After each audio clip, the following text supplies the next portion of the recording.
निखित अपने शर्ट के sleeves roll up कर टाई को लूज कर हाथ बांधे उसके सामने खड़ा था।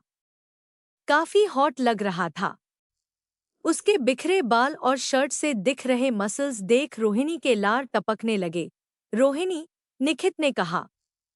हम्मा। रोहिणी रुद्र को छोड़ निखित को पकड़ लिया।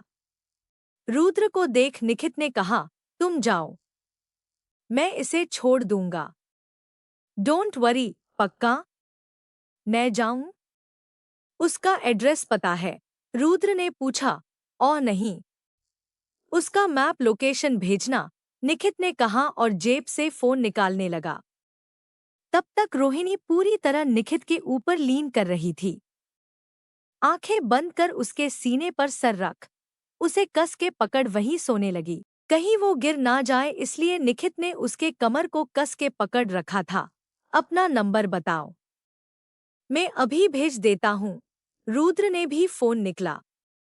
निखित ने अपना नंबर बताया और रुद्र ने व्हाट्सएप कर दिया। निखित की बाहों में सोती हुई रोहिणी को देख रुद्र ने कहा, टेक केयर भाई। उसने डिनर नहीं किया है तो प्लीज उसे कुछ खिला देना। उसके घर में कुक आती है, कुछ ना कुछ बनाकर रखा होगा, वरना कल सुबह हैंगओवर उसे होगा लेकिन असर तुम लोगों पर पड़ेगा। आखिरी बात बोल रुद्र हंसने लगा। कैसे? निखित ने सवाल किया।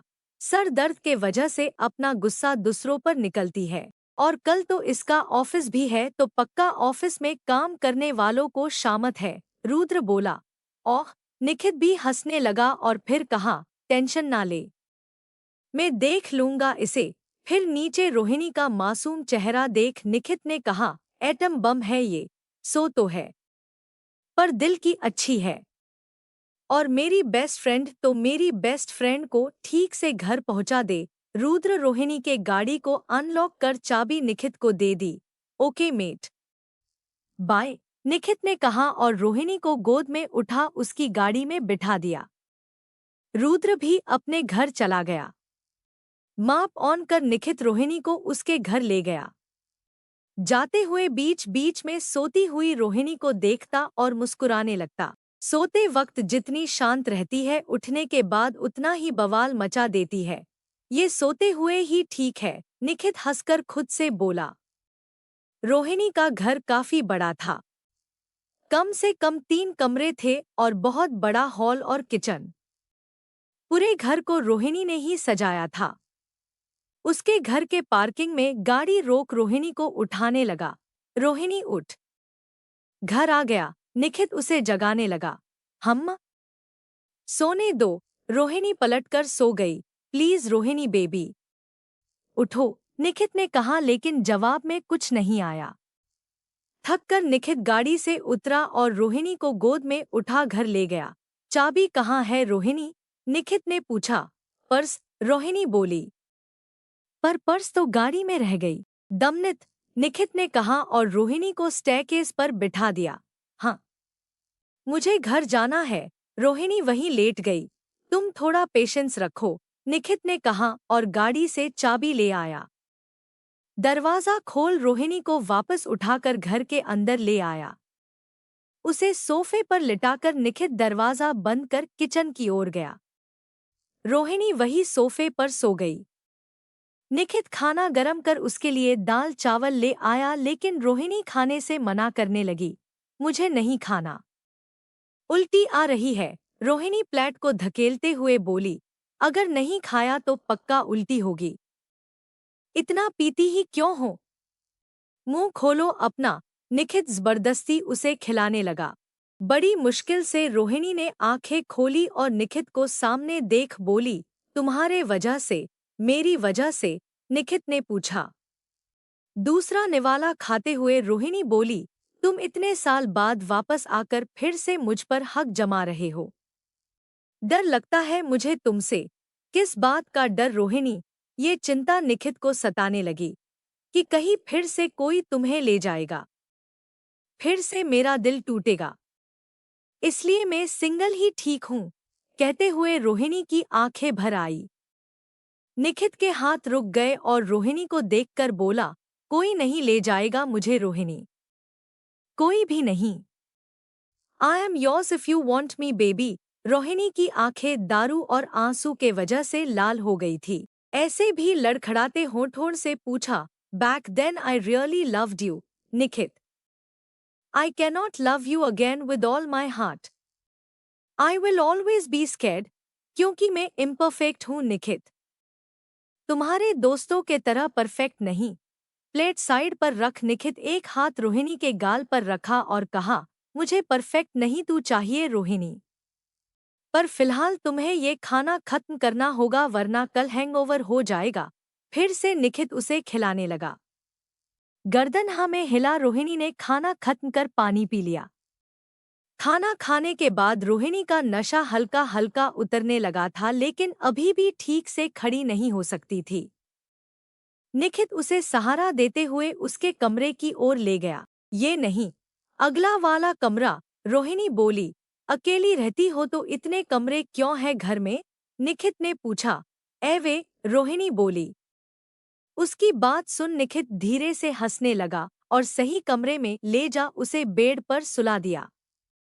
उसके ऊपर ब्लैंकेट डाल उसे बालों को ठीक करते हुए निखित ने कहा, मुझे पता है कल सुबह नशा उतरते ही तुम सब भूल जाओगी, मेरा कन्फेशन भी। पर कोई बात नहीं, एटलीस्ट मुझे ये तो पता चल गया कि किस बात से तुम्हें प्रॉब्लम है। अब मैं तुम्हें कभी भी इनसिक्योर फील नहीं होने दूंगा। रोहिणी के गाल पर किस कर निखित जाने लगा पर रोहिणी ने उसका शर्ट सामने से पकड़ लिया। रोहिणी कहते हुए निखित धीरे से अपना शर्ट छुड़ाने लगा पर रोहिणी ने कस के पकड़ रखा था। Please baby, let me go, Nikhit ने कहा। किस मी, रोहिणी बोली। You are killing me sweetheart. तुम नशे में हो। जब तुम होश में रहोगी और अपने मन से खुद किस नहीं करती मैं तुम्हारे पास नहीं आऊंगा, निखित बोला। निखित की बात सुन रोहिणी के आंसू आने लगे। Please don't cry. निखित उसके आंसू पोंछ दूसरे गाल पर किस कर शर्ट छुड़ाकर कमरे से बाहर चला गया। गहरी सांस लेते हुए निखित बाहर आया और घर को लॉक कर टैक्सी बुक किया और अपने होटल चला गया। अगली सुबह निखित वक्त पर ऑफिस आ गया था पर आंखों के नीचे हल्के हल्के डार्क सर्कल्स थे। रोहिणी भी ऑफिस आ गई और काम करने में बिजी हो गई। निखित अपने केबिन में बैठा रोहिणी को नोटिस किए जा रहा था। तभी निखित का इंटरकॉम बजा। हेलो, निखित बोला। मुझे देखने के अलावा और कोई काम नहीं है क्या तुम्हें? आवाज रोहिणी की थी। रोहिणी की नजर अब निखित पर थी। रोहिणी को देखते हुए स्माइल कर निखित ने कहा, बस आज अच्छे मूड में हूँ। गुड, क्योंकि काम बहुत है तो आई एम अज्यूमिंग आज सब खत्म कर लोगे, रोहिणी घूरते हुए बोली। निखित उसे बड़ी सी स्माइल दिखाते हुए हाँ में गर्दन हिलाई। ऑसम। तो पिछले 10 सालों के डाटा को इंटीग्रेट कर आगे की प्रेडिक्शन करो। कंपनी में कितने सेल्स होंगे, आगे की प्रॉफिट्स क्या हो सकती है, डेटा एनालाइज करो, रोहिणी ने कहा। ये सुनते ही निखित की स्माइल उड़ गई। ये सब आज ही करना है? निखित ने पूछा। कितने दिन चाहिए, रोहिणी ने सवाल किया। केबिन के कांच के थ्रू देख निखित बोला, कल शाम तक। डन। कल शाम तक कर लो क्योंकि परसों हम दोनों को नया क्लाइंट से मिलने दुबई जाना है, रोहिणी बोली। हाउ रोमांटिक, निखित फिर से स्माइल करने लगा। नॉट रियली मिस्टर निखित हिरेमठ, वहां सिर्फ 3 दिन के लिए जा रहे हैं, इनिटल डिस्कशन के लिए। अगर ये कॉन्ट्रैक्ट मिल गया तो हमारे प्रॉफिट्स ट्रिपल हो सकते हैं, रोहिणी बोली। डोंट वरी, ये कॉन्ट्रैक्ट तुम्हें ही मिलेगा। आई प्रॉमिस, निखित ने कहा। मुझे नहीं, हमें निखित। इस कंपनी में तुम भी काम करते हो, रोहिणी गुस्से में देख रही थी। ऑफ कोर्स यस माम, निखित ने कहा। रोहिणी फोन पटकर काम करने लगी। बाकी का दिन निखित काम में ही डूबा रहा। ना लंच ब्रेक लिया ना टी ब्रेक, लगातार काम करता रहा। रोहिणी उसे देख इग्नोर कर अपने काम में लग गई। दोपहर को जब अलीशा निखित को खाने के लिए बुलाने आई रोहिणी उन्हें ही नोटिस कर रही थी। ये देखने के निखित क्या करेगा। पर टू हर सरप्राइज निखित ने मना कर दिया और काम पर लग गया। उसे देखकर लग रहा था कि वो काम में पूरी तरह डूब गया है। जब 4 बज गए रोहिणी खुद अपने केबिन से बाहर आ निखित के केबिन पर नॉक किया। कम इन। बिना कंप्यूटर से नजर हटाए निखित ने कहा। रोहिणी अंदर आई और बोली, भूख लगी है, मैं कुछ खाने जा रही हूँ। चलोगे? निखित अपनी नजर हटाए बिना, नहीं तुम जाओ। रोहिणी ने काम दिया वो करके आऊंगा। निखित को ये भी नहीं रियलाइज हुआ कि केबिन में रोहिणी ही खड़ी है। काम की ओर निखित का डेडिकेशन देख रोहिणी इम्प्रेस हो गई। फिर उसके पास जा निखित का चिन पकड़ उसका चेहरा अपनी ओर किया और दोबारा पूछा, मुझे भूख लगी है निखित, कुछ खाने साथ चलोगे? निखित अभी भी शॉक्ड रोहिणी को ही देख रहा था। उसे यकीन नहीं हुआ कि रोहिणी उसे टच कर रही है। फिर स्माइल कर उसने कहा, यस।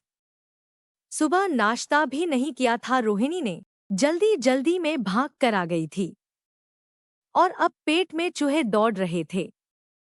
अपने पेट पर हाथ रख बोली, कुछ सजेस्ट करो, बहुत भूख लगी है। निखित ने कहा, तुम जाओ, मैं कुछ ले आता हूँ। ओके दोने। हेल्दी वाला लाना, रोहिणी बोली। यस माम, मुस्कुरा कर निखित ने कहा और 10 मिनट में दोनों के लिए मीलेट का बना खाना ले आया। तुम अभी भी डाइटिंग करती हो? निखित उसके सामने बैठते हुए बोला। अपना खाना खाते हुए बोली, नहीं, पर मैं अनहेल्दी अवॉइड करती हूँ। वेट बढ़ गया तो दिक्कत है। रोहिणी का पूरा ध्यान खाने पर था। दोनों शांति से खा रहे थे जब अलीशा वहां टपक पड़ी। हे निखित, तुम यहाँ? कल रात घर कितने बजे पहुंचे? अलीशा ने पूछा। अलीशा को निखित के करीब जाते देख रोहिणी इरिटेट हो गई।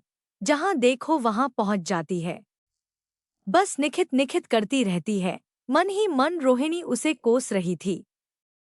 हाय, मैं अराउंड 2 बजे पहुंच गया था। तू कैसी है? हैंगओवर? निखित ने पूछा। थैंक गॉड हैंगओवर नहीं है। वैसे अगर दोबारा प्लान किया तो आओगे ना? अलीशा ने पूछा। वो निखित बोलने ही वाला था कि रोहिणी बोल पड़ी, नहीं, वो काम के सिलसिले में दुबई जा रहा है। अलीशा निखित से पूछी, हमेशा के लिए? नहीं, सिर्फ 2 दिनों के लिए। निखित ने कहा, तो ठीक है, वरना will miss you so much, Alisha बोली। उसकी बात सुन रोहिणी गाला साफ कर बोली, अगर तुम्हारा खाना हो गया है तो जाओ। रोहिणी की बात सुन अलीशा उसे देखने लगी। फिर निखित से बोली, ऑफिस के बाद शाम को मिलते हैं। रोहिणी अपना आखिरी निवाला खाते हुए बोली, वो शाम को बिजी है मेरे साथ, तो प्लीज डिस्टर्ब मत करना। अलीशा उसे कुछ बोलने को हुई लेकिन निखित ने उसे रोक लिया। रोहिणी, हमारी बॉस है, फुसफुसाया। हम कहकर रोहिणी को एक आखिरी बार देख वो चली गई। अलीशा के जाते ही रोहिणी निखित को देखने लगी। मैंने उसे नहीं बुलाया, वो खुद ही यहाँ आई थी। मैंने तो किसी को बताया भी नहीं कि तुम्हारे साथ यहाँ आ रहा हूँ, बोलकर निखित ने हाथ खड़े कर दिए। रोहिणी उसे घूरते हुए बोली, हम 2 दिन बाद। सुबह की 6 बजे की फ्लाइट थी दोनों की। पिछले शाम को हड़बड़ी में निखित को नए घर में शिफ्ट होना पड़ा, क्योंकि अगले 1 हफ्ते के लिए दोनों दुबई जा रहे थे और होटल में रहने का पॉइंट नहीं बनता।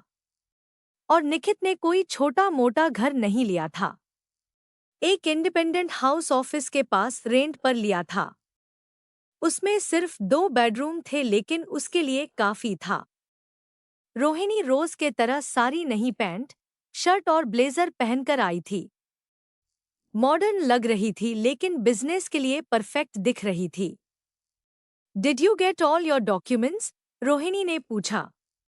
यस, डोंट वरी, निखित ने जवाब दिया। रोहिणी उसे देख कुछ सोचने लगी पर कुछ कहा नहीं। फ्लाइट वक्त पर टेक ऑफ हुई और दोनों सही टाइम पर क्लाइंट ऑफिस भी पहुंच गए। कॉन्फ्रेंस रूम में बैठे रोहिणी पैनिक करने लगी। क्या हुआ? हाथ क्यों कांप रहे हैं? निखित उसका हाथ पकड़ते हुए पूछा। जस्ट नर्वस, रोहिणी ने कहा। लुक एट मी, निखित ने कहा। रोहिणी ना चाहते हुए भी उसे देखने लगी। रिलैक्स रोहिणी, जब तक मैं हूं कुछ गलत नहीं होने दूंगा, निखित ने भरोसा दिलाते हुए कहा। भले ही निखित इस कंपनी में सिर्फ 1 हफ्ते पहले आया था, लेकिन उसकी बातों से लग रहा था कि वो सच में कुछ गलत नहीं होने देगा। जैसे वो इस बात को लेकर कॉन्फिडेंट है। ब्रीथ रोहिणी, निखित बोला। रोहिणी सामने देखते हुए बोली, तुम आरएम इंडस्ट्रीज के बारे में जानते हो? निखित 1 मिनट के लिए चौंक गया। रोहिणी उसे देखकर बोली, वो कंपनी चंद साल पहले खुली है, लेकिन इतने कम समय में इतनी बड़ी कंपनी बन गई। मुझे भी मेरी कंपनी को ऐसे ग्रो करना है, स्माइल कर निखित ने कहा। सी, और मुझे तुम्हारे ऊपर इतना कॉन्फिडेंस है कि तुम ये कर सकती हो। हम्मा, रोहिणी लंबी सांस लेते हुए बोली। 10 मिनट बाद जब क्लाइंट आ गया, रोहिणी ने अपना और निखित का इंट्रोडक्शन दिया और प्रेजेंटेशन शुरू किया। पर क्लाइंट की नज़र बार बार निखित पर जा रही थी, जैसे वो निखित को पहचानता हो। लेकिन निखित ये सब अनदेखा कर रोहिणी के प्रेजेंटेशन पर ध्यान देने लगा। रोहिणी ने बड़े कॉन्फिडेंटली ये बताया कि क्यों उसके टेक्सटाइल्स बाकी कॉम्पेटिटर्स से बेस्ट है। पर कहीं ना कहीं क्लाइंट पूरी तरह कॉन्विंस नहीं हुआ था, और ये चीज निखित उनके चेहरे पर साफ साफ देख सकता था। मे आई ऐड समथिंग? निखित ने परमिशन पूछी। श्योर, क्लाइंट ने कहा। रोहिणी निखित के पास जा पूछी, क्या कर रहे हो? भरोसा रखो, निखित ने कहा और प्रेजेंटेशन के स्लाइड्स फिर से खोलकर कुछ ऐसी चीजें एक्सप्लेन करने लगा जिसको सुन क्लाइंट अचानक कॉन्फिडेंस दिखाने लगा।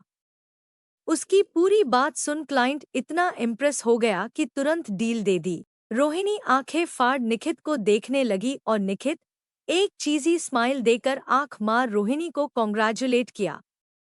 दोपहर को क्लाइंट ने दोनों को लंच पर बुलाया। शायद क्लाइंट कुछ ज्यादा ही इम्प्रेस हो गया था। रोहिणी घर पर कॉल कर सारी बात बता दी। सबने उसे पहले सक्सेस के लिए विश किया, लेकिन रोहिणी जानती थी कि ये सक्सेस निखित के बिना हो नहीं सकता था। इसलिए शाम को जब दोनों होटल में चेक इन कर अपने अपने कमरे में गए, रोहिणी पलटकर निखित के कमरे में आई। कमरे का दरवाजा खोल निखित ने पूछा, रोहिणी? रोहिणी इससे पहले कुछ बोल पाती उसने देखा निखित किसी के साथ फोन पर है और नाम अलीशा का लिखा नजर आया। सॉरी टू डिस्टर्ब यू, बोल रोहिणी वापस चली गई। निखित उसे बुलाता रहा पर रोहिणी ने पलटकर उसे नहीं देखा। दमनित, तुम कितनी तेज चलती हो, निखित उसके साथ चलते हुए बोला। सॉरी निखित, तुम बिजी हो, मुझे नहीं पता था, रोहिणी ने कहा और अपने कमरे का कार्ड निकल दरवाजा खोला। प्लीज रोहिणी, तुम बात पूरी सुनती क्यों नहीं? हमेशा जज क्यों करना होता है तुमने? चिढ़ते हुए निखित ने पूछा।